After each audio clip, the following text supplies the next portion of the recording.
As kids, we would call it playing Army. As adults, we call it reenacting. Reenacting is not just for the average Joe. There are many people currently serving and have served in the U.S. military that participate. Stay with David! When I came home from the military, of course, back then in '71, you were sort of looked down on too. You were, the country was tired of war and everything else. And I did miss the military. So yeah, I was like, oh, I like this. I'm back, I could do the stuff that I used to do. I feel like I'm double serving in a way, but it's a good serving.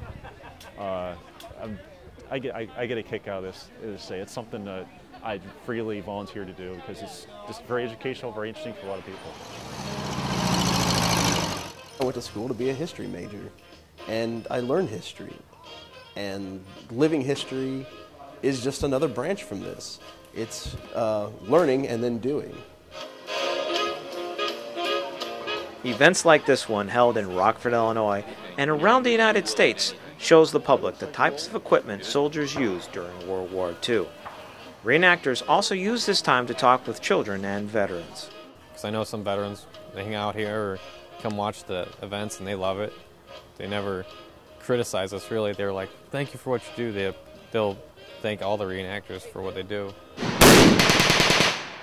Throughout the two-day event, reenactors participated in several mock battles, showing the gathered audiences some of the tactics and techniques soldiers used on both sides.